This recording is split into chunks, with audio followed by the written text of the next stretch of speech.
जय श्री राम, राधे राधे। हे मातृशक्ति, आज ये कोई साधारण कथा नहीं, ये आपके और आपके गर्भ में पल रही उस दिव्य चेतना के लिए एक महासाधना है। ये संस्कारों की वो अमृत गंगा है जो आज सीधे आपके शिशु की आत्मा में उतरने वाली है। इसे केवल कानों से नहीं, अपने पूरे अस्तित्व से सुनना, क्योंकि ये कथा उस रहस्य को उजागर करती है कि आखिर कैसे एक असुर के घर में घोर अंधकार के बीच एक परम भक्त का जन्म हुआ। ये कथा आपके शिशु को प्रहलाद की ही भांति निडर, तेजस्वी और नारायण का परम भक्त बनाने का एक दिव्य विधान है। हिमा, अब सब कुछ भूल जा। दुनिया के सारे विचार, सारी चिंताएं सब छोड़ दे। अपने गर्भ पर बहुत कोमलता से हाथ रख और अपनी आंखें बंद कर ले। एक गहरी शांत सांस अंदर ले और धीरे धीरे बाहर छोड़ दे। महसूस कर अपने भीतर उस स्पंदन को, उस नन्ही सी धड़कन को जो तेरे अस्तित्व का ही एक अंश है। यह कथा सिर्फ मनोरंजन नहीं है माँ, यह एक जीवंत ऊर्जा है, एक सीधा संवाद है जो मैं नहीं बल्कि स्वयं देवर्षि नारद आपके गर्भस्थ शिशु की आत्मा से कर रहे हैं। इस दिव्य संवाद के लिए तैयार हो जा। और इस दिव्य संवाद को शुरू करने से पहले, यदि आपकी आत्मा में भक्ति का एक भी फूल खिल उठे, अगर आपको महसूस हो कि ये शब्द आपके शिशु की चेतना तक पहुंच रहे हैं, तो अपनी श्रद्धा को एक छोटा सा आकार जरूर देना। इस प्रस्तुति को अपना स्नेह देकर और इस चैनल से जुड़कर इस ज्ञान यज्ञ में अपनी आहुति अवश्य डालना। चलिए अब उस दिव्य लोक में प्रवेश करते हैं जहां अहंकार और भक्ति का महासंग्राम होने वाला है। तो कथा का आरंभ होता है अहंकार के उस घोर अंधकार से जो सृष्टि के हर कण को निगल लेना चाहता था। ये कथा है असुरों के सम्राट हिरण्यकश्यपो की, एक ऐसा नाम जिसे सुनकर आज भी युगों की स्मृति में भय और आतंक की परछाइयां नाच उठती हैं। वह परम तेजस्वी कश्यप ऋषि और माता दिति के गर्भ से जन्मा एक महापराक्रमी असुर था, लेकिन उसके हृदय में आनंद नहीं, प्रतिशोध की ज्वाला जल रही थी, क्योंकि उसके भाई हिरण्याक्ष का वध स्वयं भगवान विष्णु ने अपने वराह अवतार में किया था। उस दिन से हिरण्यकशिपु के जीवन का बस एक ही लक्ष्य था, विष्णु से प्रतिशोध। उसने ऐसी तपस्या करने का निश्चय किया जो न कभी किसी ने की हो और न ही कभी कोई कर सके। उसकी तपस्या के तेज से समुद्र उबलने लगे, पर्वत कांपने लगे और स्वर्ग में बैठे देवता भी अपने सिंहासनों से हिल गए। अंत में उसकी सहस्त्रों वर्षों की कठोर तपस्या से प्रसन्न होकर सृष्टि के रचयिता ब्रह्मा जी स्वयं उसके सामने प्रकट हुए। और हे माँ, कल्पना कर, जिसके हृदय में अहंकार और घृणा का ज्वालामुखी धधक रहा हो, वो शक्ति पाकर क्या मांगेगा? उसने अपनी धूर्त बुद्धि का प्रयोग करते हुए कहा, हे ब्रह्मदेव, मुझे अमरता का वरदान दीजिए, एक ऐसा वरदान कि मेरी मृत्यु न किसी मनुष्य के हाथों हो, न किसी पशु के, न मैं दिन में मरूं, न रात में, न धरती पर मेरी मृत्यु हो, न आकाश में, न घर के भीतर, न घर के बाहर, न किसी अस्त्र से मेरा वध हो, न किसी शस्त्र से। उसने अपनी बुद्धि से मृत्यु के हर द्वार को बंद कर दिया था। ब्रह्मा जी तथास्तु कहकर अंतर्धान हो गए। और हे माँ, अब सोचो, उस असुर का अहंकार अब आकाश से भी ऊंचा हो गया। उसने तीनों लोकों में हाहाकार मचा दिया, स्वर्ग पर आक्रमण कर इंद्र को पराजित कर दिया और स्वयं को ही ईश्वर घोषित कर दिया। उसने आज्ञा दी कि आज से तीनों लोकों में केवल एक ही नाम जपा जाएगा, ओम हिरण्याय नमः। जो कोई भी विष्णु का नाम लेता उसे तत्काल मृत्यु दंड दे दिया जाता। धर्म का सूर्य अस्त हो चुका था और अधर्म की काली रात्रि हर तरफ छा गई थी। लेकिन माँ, याद रखना, जब अंधकार अपनी चरम सीमा पर होता है तभी प्रकाश की एक किरण जन्म लेती है। अब कथा उस अंधकार से निकलकर उस दिव्य गर्भ की ओर मुड़ती है जो देवर्षि नारद की शरण में सुरक्षित हुआ। ये कथा है हिरण्यकश्यपु की धर्मपरायण पत्नी रानी कयाधु के उद्धार की। जब हिरण्यकश्यप अपनी तपस्या में लीन था तो उसके अत्याचार से त्रस्त देवताओं ने एक बहुत ही भयंकर योजना बनाई। उन्होंने सोचा कि अगर असुर राज के वंश को ही खत्म कर दिया जाए तो भविष्य में उसके जैसा कोई और आतताई जन्म ही नहीं लेगा। उस समय रानी कयाधु गर्भवती थी। देवताओं ने योजना बनाई कि रानी कयाधु का अपहरण करके उसके गर्भ को नष्ट कर दिया जाए ताकि असुर वंश का बीज ही समाप्त हो जाए। देवराज इंद्र स्वयं कयाधु को बंदी बनाकर स्वर्ग की ओर ले जा रहे थे। रानी भय से कांप रही थी, पर माँ, जिसे नारायण ने स्वयं चुना हो, उसकी रक्षा करने के लिए कोई न कोई तो आता ही है। तभी मार्ग में वीणा बजाते हुए नारायण नारायण का जाप करते हुए देवर्षि नारद प्रकट हुए। उनकी दिव्य दृष्टि ने गर्भ के भीतर पल रही उस महान आत्मा को पहचान लिया। उन्होंने इंद्र को रोकते हुए कहा, हे देवराज, ठहरो, यह तुम क्या अनर्थ करने जा रहे हो? इसके गर्भ में कोई साधारण असुर नहीं, बल्कि भगवान का एक परम भक्त पल रहा है। यह तो इस असुर कुल का उद्धार करेगा। इसे नष्ट करके तुम धर्म का हनन करोगे। इस देवी को मेरे संरक्षण में छोड़ दो। देवराज इंद्र ने देवर्षि की आज्ञा का पालन किया और रानी कयाधु को उनके संरक्षण में सौंप दिया। नारद जी उसे अपने शांत पवित्र आश्रम में ले आए। हे मातृशक्ति, उस क्षण की कल्पना कर, एक और हिरण्यकश्यपु का आतंक और भय से भरा महल और दूसरी ओर गंगा के तट पर नारद जी का शांत, स्निग्ध और अभय देने वाला आश्रम। एक भयभीत गर्भवती स्त्री को इससे बड़ा आश्रय और क्या मिल सकता था? और वहीं से उसी शांत वातावरण में गर्भ के भीतर उस आत्मा की सच्ची दिव्य शिक्षा यानी कि गर्भ संस्कार का आरंभ हुआ। और अब इस कथा का वो हृदय स्थल आरंभ होता है जो विशेष रूप से तेरे और तेरे शिशु के लिए है। आंखें बंद रखना माँ, और कानों से नहीं, अपनी आत्मा से सुनना कि कैसे देवर्षि नारद ने उस अजन्मी आत्मा को भक्ति का वो अमृत पिलाया जिसने उसे युगों युगों के लिए अमर कर दिया। हे माँ, कल्पना कर कि तू भी क्याधु के साथ उसी आश्रम में एक वृक्ष के नीचे बैठी है। मंद मंद पवन चल रही है, पक्षियों का कलरव गूंज रहा है और देवर्षि नारद की वीणा से बस एक ही ध्वनि निकल रही है, नारायण नारायण। इस ध्वनि को महसूस कर। ये सिर्फ एक शब्द नहीं है माँ, ये ब्रह्मांड की सबसे पहली और अंतिम ध्वनि है। यही वो दिव्य स्पंदन है जो गर्भ की दीवारों को भेद कर तेरे शिशु की चेतना को स्पर्श कर रहा है। यही सनातन सत्य है। नारद जी हर दिन कयाधु को कथाएं सुनाते। वे कहते, देवी, संसार का सुख तो मृग तृष्णा के जल की तरह है, आज है कल नहीं। ये इंद्रधनुष के रंगों जैसा है जो पल में बनता है और पल में मिट जाता है। लेकिन प्रभु की भक्ति वो ध्रुव तारा है जो कभी अस्त नहीं होता। जिसने अपना मन, अपनी चेतना ईश्वर के चरण कमलों में स्थिर कर दी, उसके लिए इस संसार में भय का कोई स्थान नहीं रह जाता। माँ, ये शब्द गर्भस्थ प्रहलाद सुन रहा था और भय से मुक्त हो रहा था। एक दिन नारद जी ने धर्म का सच्चा अर्थ समझाया। उन्होंने कहा, पुत्री, लोग समझते हैं कि पूजा पाठ, यज्ञ अनुष्ठान ही धर्म है। नहीं, ये तो धर्म के वस्त्र हैं, धर्म की आत्मा नहीं। धर्म वो पथ है जो आत्मा को परमात्मा से जोड़ दे। सत्य बोलना धर्म है, प्राणियों पर करुणा करना धर्म है, मन में अहिंसा का भाव रखना धर्म है। लेकिन इन सब स्तंभों पर टिका हुआ जो स्वर्ण कलश है ना, वो है भक्ति।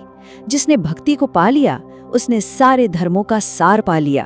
फिर उन्होंने कर्म का गूढ़ रहस्य खोला। वे बोले, देवी, ये संसार एक कर्म क्षेत्र है। यहाँ हर जीव को अपने कर्मों का फल भोगना ही पड़ता है, चाहे वो अच्छा हो या बुरा।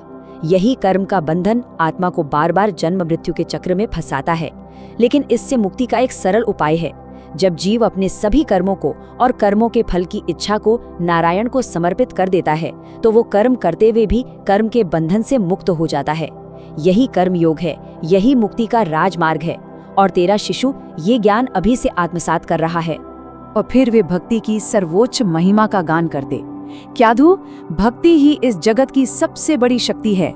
हिरण्यकश्यपु की शक्ति उसके अहंकार में है, जो एक दिन नष्ट हो जाएगी। इंद्र की शक्ति उसके वज्र में है, जो परास्त हो सकता है। लेकिन भक्त की शक्ति उसकी भक्ति में है। राजपाट छिन जाते हैं, बड़ी बड़ी सेनाएं हार जाती हैं, पर जिस हृदय में भक्ति का दीपक जल गया, उसे सृष्टि की कोई आंधी बुझा नहीं सकती। यह दीपक तेरे गर्भस्थ शिशु की आत्मा में प्रज्वलित हो रहा है। नारद जी ने उसे आत्मा का ज्ञान दिया। उन्होंने कहा, आत्मा ना जन्म लेती है ना मरती है, यह तो अजर, अमर, अविनाशी है।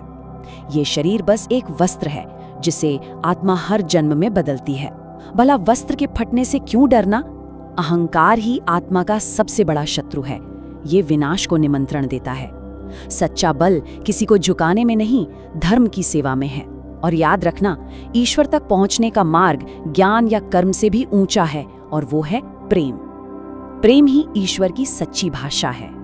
हे माँ, जैसे कोई महान मूर्तिकार एक साधारण से पत्थर पर छेनी और हथौड़ी से चोट करके उसमें से एक सुंदर दिव्य मूर्ति को प्रकट कर देता है, ठीक उसी तरह देवर्षि नारद के एक एक शब्द, एक एक उपदेश गर्भ में पल रहे प्रहलाद की आत्मा पर भक्ति की, ज्ञान की और निर्भयता की एक अद्भुत मूर्ति गढ़ रहे थे।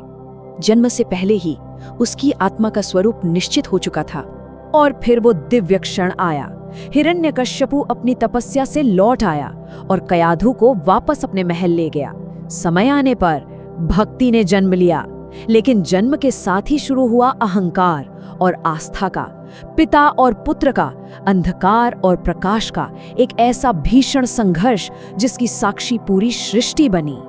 जिस असुर महल की दीवारें भी भय और आतंक से कांपती थीं, वहां प्रहलाद के जन्म लेते ही एक अद्भुत दिव्य शांति छा गई। क्रूर से क्रूर असुर भी उस बालक के मुख की आभा देखकर शांत हो गए।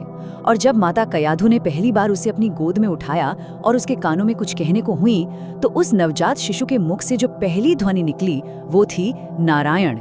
गर्भ में सुने गए संस्कार अब साकार हो चुके थे। वो पिता पुत्र एक ही महल में रहते हुए भी दो अलग अलग ध्रुवों पर खड़े थे। हिरण्यकश्यपु अपने सिंहासन से गरजता, मैं ही भगवान हूँ, मेरी पूजा करो।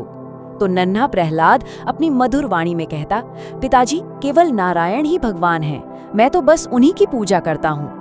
पिता कहता, शक्ति ही एकमात्र सत्य है। तो पुत्र कहता, भक्ति ही एकमात्र शक्ति है। पिता का अस्त्र था भय, तो पुत्र का कवच था अटूट विश्वास। एक दिन क्रोध से उन्मत्त हिरण्यकश्यपु ने प्रहलाद से पूछा, मूर्ख बालक, कहाँ है तेरा वो विष्णु जिसे तू हर समय जपता रहता है?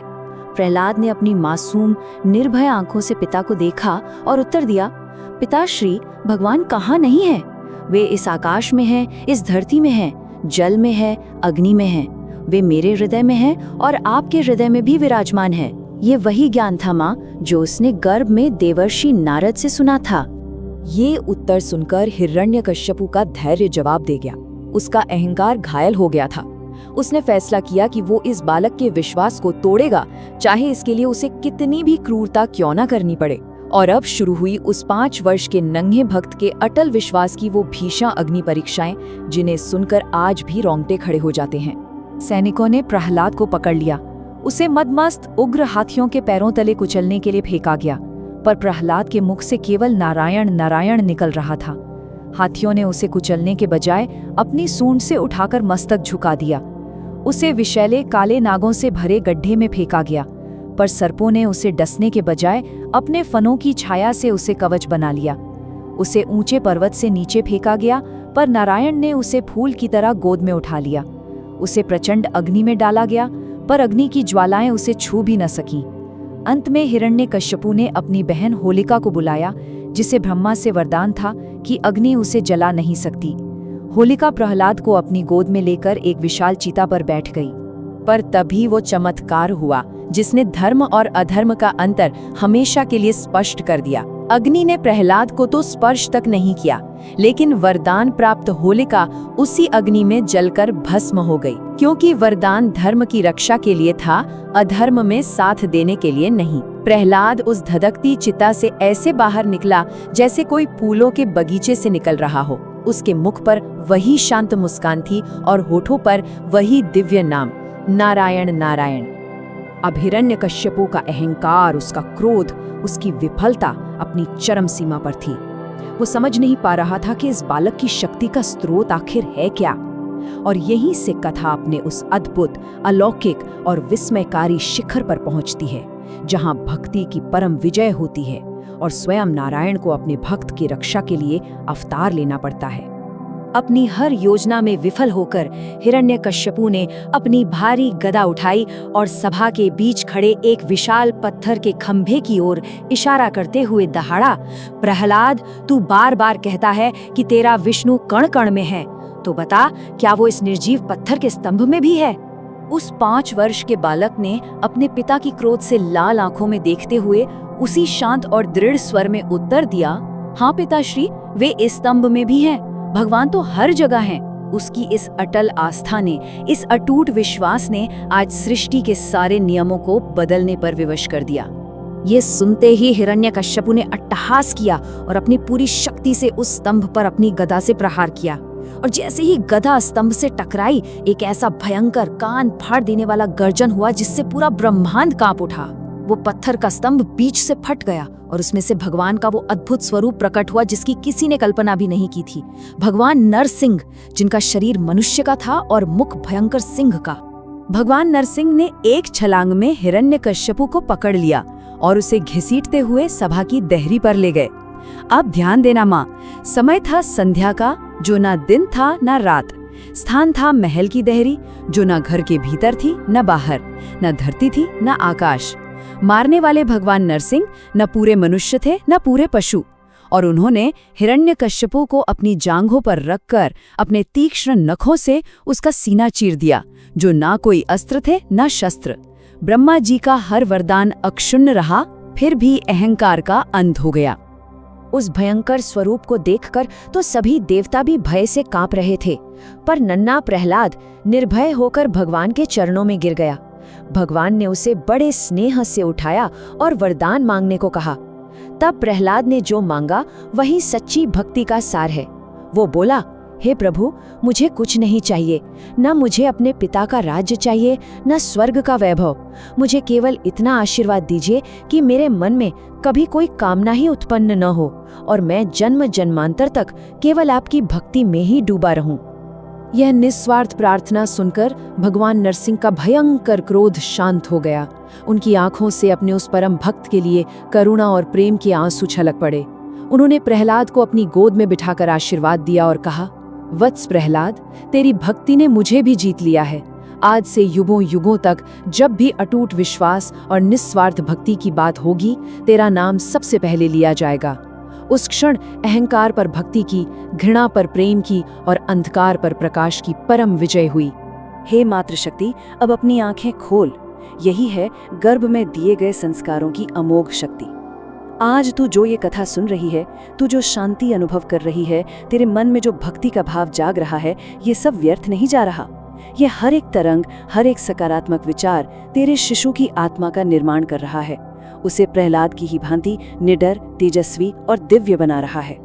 तू एक शरीर को नहीं, एक महान आत्मा को जन्म देने की साधना कर रही है।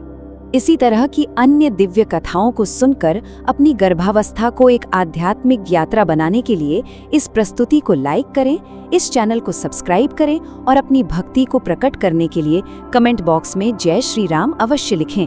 प्रभु आपका और आपकी दिव्य संतान का सदैव कल्याण करेंगे। जय श्री राम।